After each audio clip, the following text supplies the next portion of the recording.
Much peace and love. It is starting to get cold, but that's not going to stop me from making these videos. I'm going to go ahead and jump straight into today's topic, the key to inner peace. So, I'm not going to waste any time. I'm just going to tell you what it is, and then I'll explain, because it may not make sense. The key to inner peace is not identifying with your body or your mind. Specifically, we'll say mind. Because when we think of peace, we usually think of the mental, right? A peaceful mind. So the key to inner peace is not identifying with the mind. But what does this mean? So most people identify with their mind. This means whatever's going on in their mind, they think this is me. If they feel stressed and overwhelmed, they say, I am stressed, I am overwhelmed. When you say I am, that is an identity statement, and you are identifying with the feeling or with the thoughts. So for the most part, people identify with their thoughts and with their emotions. I'm stressed, I'm tired. That's identifying with the body, right? When you say I'm tired, your body's tired. You identify with the body. You say I am sad, I'm angry. These are identity statements based upon the feelings and the thoughts. So a meditative person is not identified with their body or their mind. They know that the mind changes constantly and the feelings come and go just like these clouds. And it's just the way it is. Change is something that we can absolutely count on, because the only thing that's guaranteed in this life is change. So if the mind is constantly changing, and it is, as you know, if you pay close attention to your day-to-day life, the mind is constantly changing. One day you love someone, one day you resent them. I mean, it's just the way the mind is. So it's very important that you develop yourself in a way, you develop your understanding and your perception to a point where you realize you are not your mind. You are not even your body, but you are that which is above the body and the mind, which I call, in my work, I call the observer. Some people will call this the witness or the loving witness or your consciousness or your awareness. You are the observer of your body. You are the observer of your mind. So whatever goes on in the mind, you simply observe it and you let it go, let it pass.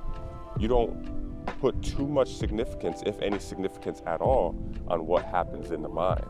Whatever feelings go through the body and whatever sort of stress and overwhelm happens in your mind, if you are meditative, if you become meditative, you'll be able to basically stand above and watch and observe thoughts without reacting to them, without judging them, without attaching yourself to them.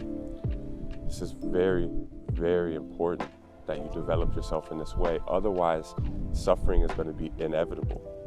But you can develop yourself in a way where suffering is no longer a part of your life.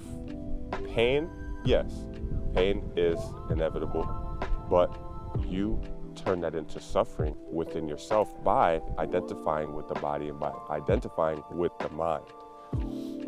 So bear with me here in this video because it is cold out here, but we got to continue. So one practice that you can do to help create some distance between who you truly are and your body and your mind is this. When you breathe in, you say, I am not the body nor the mind. Breathe out, you say, I am the conscious observer. You say this mentally, you don't say this out loud. I am not the body nor the mind. I am the conscious observer.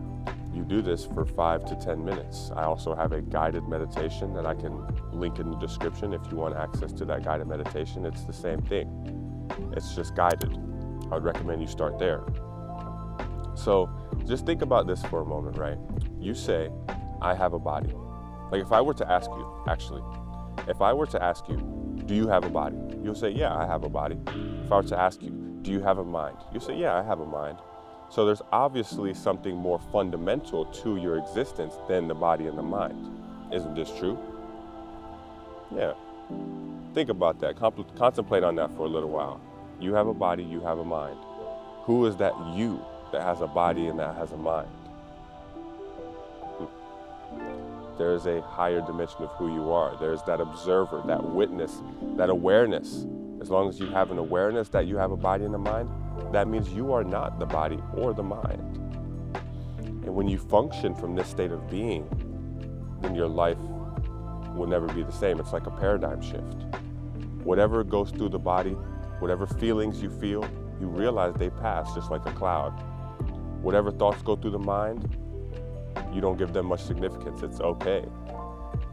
The thing is, most people will resist their feelings, their negative feelings. They'll resist them and they'll suppress them because they don't want to feel it. Or they'll drink or they'll smoke or they'll pop a pill because they don't want to feel it. But the meditative person embraces whatever goes through the body and whatever goes through the mind and allows it to pass and feels it and lets it go. This happens naturally, but first you must accept it. So now we're getting into another aspect of this whole thing. Acceptance is key to realizing that you are not the body, you are not the mind. So the key to inner peace is not identifying with the mind. And how do you not identify with the mind? Well, there are practices such as the guided meditation. But I would say the key to not identifying with the mind is acceptance. Accepting whatever goes through the body, accepting whatever thoughts go through the mind, without resisting and suppressing them, just accepting them and allowing them and not reacting to them. This is the next step. Accept whatever happens in the mind, whatever happens in the body, and then don't react upon it. If you just pay attention to people in your life, they're very reactive. Whatever goes through the mind, they act on it. Whatever goes through the body, they act on it. Have you ever met those people? Maybe you're one of these people who says whatever they think. No filter. You just say whatever you think. This is a form of identifying with the mind. Because whatever goes through the mind, it just comes out. There's no consciousness. There's no awareness. There's no taking the time to pause and think before you talk and realize that whatever's going through the mind probably is nonsense and doesn't need to be spoken. But hey, everybody's at different points in their journey. It is what it is. But you can tell someone's highly identified with their mind if they have no filter and they just speak whatever goes through their mind. And whatever goes through the mind is constantly changing, so you can't necessarily trust it. That's why monks and yogis go into silence for long periods of time.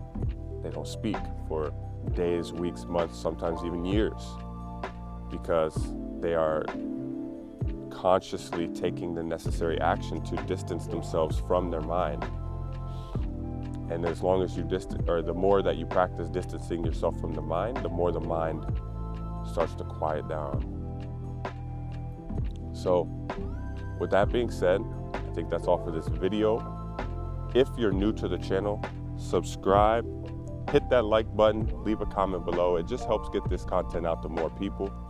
I know a lot of you guys say like this channel should get more views, and you have high quality content. Why isn't YouTube showing your channel to people? I say it'll happen in due time. When it happens, it happens. I'm just here to add value to whoever watches. If I help one person, I'm grateful. So with that being said, much peace and love. I'll see you in the next video.